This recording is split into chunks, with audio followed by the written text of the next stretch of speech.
Hello மக்களே, welcome to space infile YouTube channel. நீங்கள் பார்க்க போகிறது இன்னைக்கு ஜி5 ஓடிடியில் ரிலீஸ் ஆன காக்கி சர்க்கஸ் அப்படிங்கிற தமிழ் வெப் சீரிஸோட ரிவ்யூ தான் பார்க்க போறீங்க. இந்த சீரிஸ்ல முனிஷ்காந்த், சுபாஷ் செல்வம், ராஜேஷ் மாதவன் இவங்க நடிச்சிருக்காங்க. இந்த சீரிஸை டைரக்ட் பண்ணவர் அமீன் பரீஃப். இப்போ இந்த சீரிஸோட ரிவ்யூக்கு போறதுக்கு முன்னாடி என் சேனல் இப்போ தான் ஃபர்ஸ்ட் டைம் பார்த்து சப்ஸ்கிரைப் பண்ணி சப்போர்ட் பண்ணுங்க. வாங்க இப்போ ரிவ்யூக்குள்ள போனா. சீரிஸோட கதையை பொறுத்த வரைக்கும் முனிஷ்காந்த் ஒரு ஜெயில் சூப்பர்வைசரா இருக்காரு. அவர் நிறைய புக் எழுதுவாரு. அந்த புக்கே கைதிகளுக்கு கொடுத்து புக்கை படிச்சா கைதிகள் எல்லாம் திருந்திடுவாங்க அப்படிங்கிற ஒரு நம்பிக்கையில இருக்காரு. அண்ட் அவருக்கு சாமி நம்பிக்கையும் ரொம்ப ஜாஸ்தியா இருக்கும். எந்த அளவுக்கு அப்படின்னா, அந்த ஜெயிலுக்குள்ளேயே ஒரு சாமி சிலையும் உண்டியலும் வச்சு கைதிகள் எல்லாமே அந்த உண்டியல்ல காசு போடுற மாதிரி வைப்பாரு. ஒரு டைம்ல அந்த உண்டியல இருக்கிற காசு காணாம போயிடும். ஜெயிலுக்குள்ளேயே, அதுவும் போலீஸ் இருக்கிற இடத்துலயே திருடுறாங்க அப்படின்னா எல்லாருக்கும் அவமானமா போயிடும் அப்படின்னு சொல்லிட்டு அதை கவர் அப் பண்றதுக்காக சில விஷயங்கள்லாம் பண்றாங்க. அதே சமயம் அது யார் திருடுறாங்க அப்படிங்கறத கண்டுபிடிக்கிறதுக்கும் இறங்குறாங்க. இதுக்கப்புறம் என்ன நடந்தது அப்படிங்கறதா இந்த சீரிஸோட மிச்ச கதை. இது ஒரு காமெடி டிராமா ஜானர். இப்ப இந்த சீரிஸோட பாசிட்டிவ்ஸ் நெகட்டிவ்ஸ் பார்க்கலாம். எனக்கு மொதல் பாசிட்டிவ் தோன்றது, இந்த சீரிஸ்ல நடிச்ச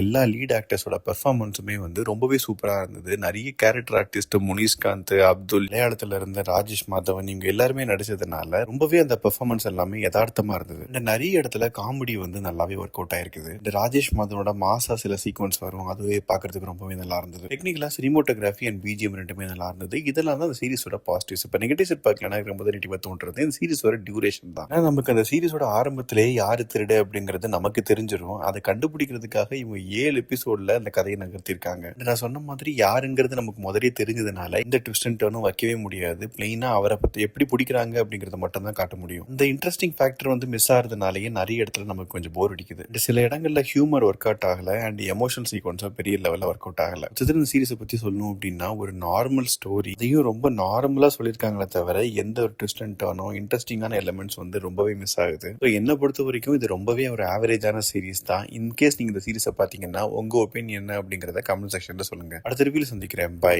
டேக் கேர்.